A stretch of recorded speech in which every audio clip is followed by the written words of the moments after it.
Ngasi numida wairam phongkiba kanglei paki mairagi pause degi maru oiba paw khara khangasaraga miyamda khudo tamjage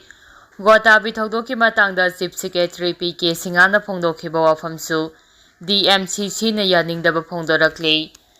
Manipur gi Chief Secretary PK Singana pawge mifam amada phongdokhiba wafambu Delhi Maitei Coordinating Committee DMCC gi maikedige yamna kanna yaningdaba phongdorakle DMCC gi maikedige makhatana phongdoraklibade Gotabi thawdoki matungda Chief Secretary na phongdokhiba wafam adu Manipur miyambu minamba amade lana lamjingbane numit 10 ni hena miyamna khongjang changsinduna amade miyoi kaya aso apanang kharaba matungda thokriba thawdo adugi matangda nungaitaba phongdokhiba adu yamna lumna laude haiba takpane Manipur State Transport ki bus dagi Manipur haiba wahi laothokhdabani haiba ase Manipur miyamgi identity amade dignity de attack tawbani hainasu DMCC na phongdorakle Hiram masigi matangda haukiba May 13 ko komigi mihusingna Ministry of Home Affairs ki mihusinga unaruba matungda DMCC ki mifam ama Delhi da pangthoke mifam aduna ko komina haujik Manipur da changsiliba civil disobedience ki khongjang asida mapum phana DMCC na sagatnaba warip lauke loinina Manipur gi MLA nifuga mari na haujik khaktada annabalenga ama semnabagi krem tawrakhiba thong asibusu DMCC gi media advisor Hizam Rajesh na yamna kana yaningdaba phongdorakle makhatara papauda Kuki singna leiba mafamda changluba san ama Nongmei kaptuna hatkhrei Sogolmang police station gi manungchana khundrapam AC gi chanung khulga naknana leiriba Kuki khuldagi Kuki meten singna Nongmei kaptharakhrei loinina Kuki singi leifam aduda changluba maitei imung amagi san ama su Nongmei kaptuna hatkhrei hairi Haidiba thawdo asi ngasi ayuk pung 12 makhairom taba matamda thokhibane pause asina phangba pawgi matung inade Kuki metel singna Nongmei kaptharakhiba aduda maitei singi san khara Kuki singna leiriba mafam aduda changlubada Nongmei kaptharakhibane haidi Kuki singna Nongmei kaptharakpa matamda mafam aduda mathau tawduna leiriba security force ki kango amana khula aduda changsinduna Kuki singa wari sanaraba matung makhadana amu hana tawdanaba Khangankre hainasu pawasina makhatari makhatarapa pawda Urukhulda chekpa ninkhairakpadagi nupi ama soktuna laikanari Urukhul district tasu nongkana chubadagi district asigi manungchana singhai khunawda laiba imung amagi chekpal ninkhairakpadagi chaksangna chak thongduna laibi nupi ama sokpadagi Urukhul district hospital da pukhatuna haujik laikanari hairi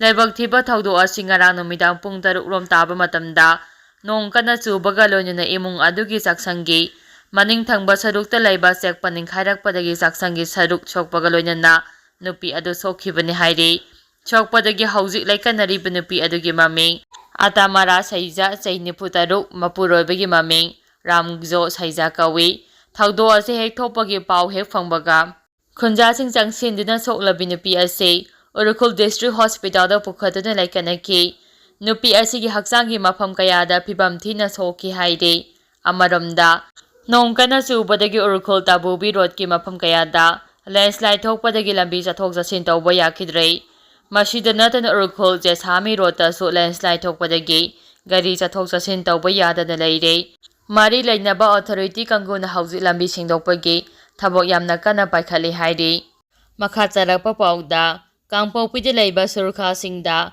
Haujik ki han khangambagi chatharakliba thawong ase Kuki occupied amasung expanism gi thausilni MMTU Sada Hills Chief Association SAISILCA na kangpokpide leiba Nepali surkha singda haujik chatharakliba ki han khangambagi thawong ase Kuki occupied amasung expanism gi thausilni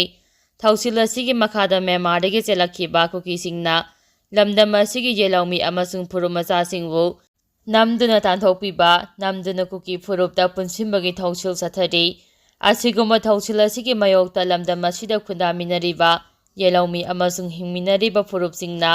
wakhal taminaduna punna thengnaminanaba mathau tare haina Maitei Mitai Tribe Union MMTU na lamdam asigi phurupchasingi mafamda phongdorakle MMTU gi organization secretary Takhelambam Padijana khuyek pidina press thadorakpa cherol asina hairibade Myanmardagi sensilakliba Kuki jo singna ꯃꯅꯤꯄꯨꯔꯒꯤ ꯆꯤꯡꯒꯤ ꯂꯝꯗꯝꯁꯤꯗ ꯂꯦꯞꯇꯅ ꯈꯨꯟꯗꯥ ꯁꯤꯟꯗꯨꯅ ꯃꯅꯤꯄꯨꯔ ꯌꯥꯎꯅ ꯊꯪꯅꯕ state ꯑꯃꯁꯨꯡ ꯀꯟꯇ꯭ꯔꯤꯁꯤꯡ ꯊꯨꯒꯥꯏꯔꯒ ꯃꯈꯣꯏꯒꯤ ꯑꯣꯏꯕ ꯖꯂꯦꯡꯉꯝ ꯀꯧꯕ ꯂꯩꯕꯥꯛ ꯑꯃ ꯁꯦꯝꯅꯕꯒꯤ ꯊꯧꯁꯤꯜ ꯆꯠꯊꯔꯤ꯫ ꯊꯧꯁꯤꯜ ꯑꯁꯤꯒꯤ ꯃꯈꯥꯗ ꯌꯦꯜꯂꯧꯃꯤ ꯐꯨꯔꯨꯞ ꯃꯆꯥꯁꯤꯡꯕꯨ ꯀꯨꯀꯤ ꯐꯨꯔꯨꯞꯇ ꯅꯝꯗꯨꯅ ꯌꯥꯎꯍꯜꯂꯤ, ꯑꯅꯧꯕ ꯈꯨꯜ ꯀꯌꯥ ꯑꯃ ꯁꯦꯝꯒꯠꯂꯤ, ꯇꯝꯄꯥꯛꯀꯤ ꯄꯟꯆꯥꯌꯠ ꯁꯦꯒꯃꯦꯟ ꯀꯌꯥꯕꯨ ꯗꯤꯁꯇ꯭ꯔꯤꯛ ꯀꯥꯎꯟꯁꯤꯜꯗ ꯍꯥꯞꯆꯤꯜꯂꯤ꯫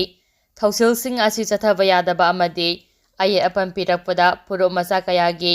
ꯈꯨꯜꯒꯤ ꯆꯤꯞꯁꯤꯡꯕꯨ ꯀꯤꯍꯟ ꯈꯪꯍꯟꯕ ꯑꯃꯁꯨꯡ ꯐꯨ ꯆꯩꯕꯒꯤ ꯊꯕꯛ ꯆꯠꯊꯔꯤ꯫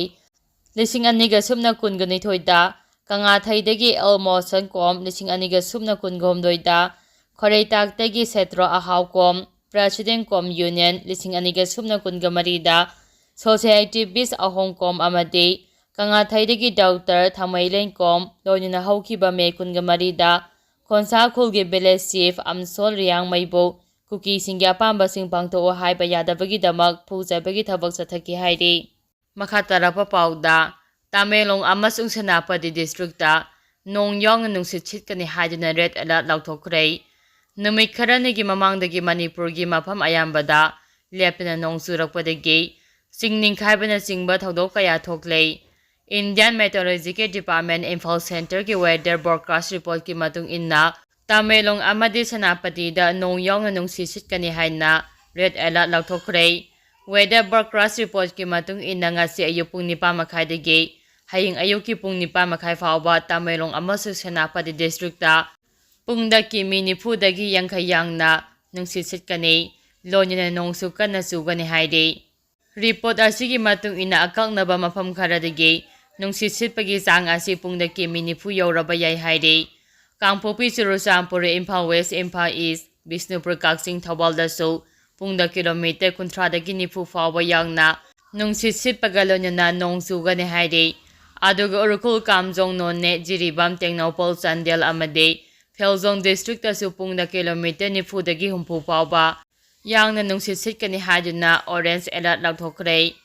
ꯃꯈꯥ ꯇꯥꯔꯛꯄ ꯑꯣꯏꯅ ꯄꯥꯎꯅꯤꯡꯈꯣ ꯄꯥꯎꯆꯦꯗꯒꯤ ꯃꯔꯨꯑꯣꯏꯕ ꯄꯥꯎ ꯈꯔ ꯈꯪꯒꯠꯆꯔꯒ ꯃꯌꯥꯝꯗ ꯈꯨꯗꯣꯜ ꯇꯝꯖꯒꯦ꯫ ꯃꯈꯥ ꯇꯥꯔꯛꯄ ꯄꯥꯎꯗ ꯃꯣꯔꯦꯗꯒꯤ ꯂꯥꯟꯖꯦꯟꯅꯗꯨꯅ ꯂꯥꯡꯒꯣꯜ ꯒꯦꯝ ꯚꯤꯂꯦꯖꯇ ꯂꯩꯔꯤꯕ IDPꯁꯤꯡ ꯆꯠꯈꯤꯅꯕ ꯑꯦꯚꯤꯛꯁꯟ ꯑꯣꯔꯗꯔ ꯂꯥꯛꯄꯒꯤ ꯃꯥꯌꯣꯛꯇ ꯃꯐꯝ ꯑꯗꯨꯒꯤ IDPꯁꯤꯡꯅ ꯋꯥꯀꯠ ꯃꯤꯐꯝ ꯆꯠꯊꯈ꯭ꯔꯦ꯫ ꯃꯣꯔꯦꯗꯒꯤ ꯂꯥꯟꯖꯦꯟꯅꯗꯨꯅ ꯂꯥꯡꯒꯣꯜ ꯒꯦꯝ ꯚꯤꯂꯦꯖ ꯖꯣꯟ 3 ꯑꯃꯗꯤ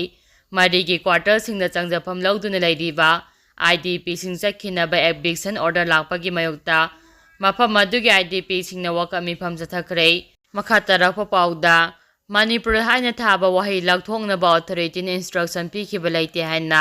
ꯐꯣꯡꯗꯣꯔꯛꯂꯤꯕ ꯑꯁꯤ ꯑꯉꯛꯄ ꯐꯥꯎꯏ꯫ ꯕꯤꯃꯣꯜ ꯋꯥꯇꯥꯕꯤꯗ ꯊꯣꯛꯈꯤꯕ ꯊꯧꯗꯣꯛ ꯑꯗꯨ ꯊꯤꯖꯤꯟꯅꯕ ꯁꯦꯝꯈꯤꯕ ꯏꯟꯀ꯭ꯋꯥꯔꯤ ꯀꯃꯤꯇꯤꯒꯤ ꯐꯥꯏꯟꯗꯤꯡ ꯂꯥꯡꯈꯠꯇ꯭ꯔꯤꯉꯩꯗ MSTꯒꯤ ꯕꯁꯇꯒꯤ ꯃꯅꯤꯄꯨꯔ ꯍꯥꯏꯅ ꯊꯥꯕ ꯋꯥꯍꯩ ꯂꯧꯊꯣꯛꯅꯕ ꯑꯣꯊꯣꯔꯤꯇꯤꯅ ꯏꯟꯁꯇ꯭ꯔꯛꯁꯟ ꯄꯤꯈꯤꯕ ꯂꯩꯇꯦ ꯍꯥꯏꯅ ꯐꯣꯡꯗꯣꯔꯛꯂꯤꯕ ꯑꯁꯤ ꯑꯉꯛꯄ ꯐꯥꯎꯏ ꯍꯥꯏꯅ ꯂꯣꯛ ꯁꯚꯥꯒꯤ ꯃꯦꯝꯕꯔ ꯗꯣꯛꯇꯔ ꯑꯉꯝꯆꯥ ꯕꯤꯃꯣꯜ ꯑꯀꯣꯏꯖꯝꯅ ꯐꯣꯡꯗꯣꯔꯛꯂꯤ꯫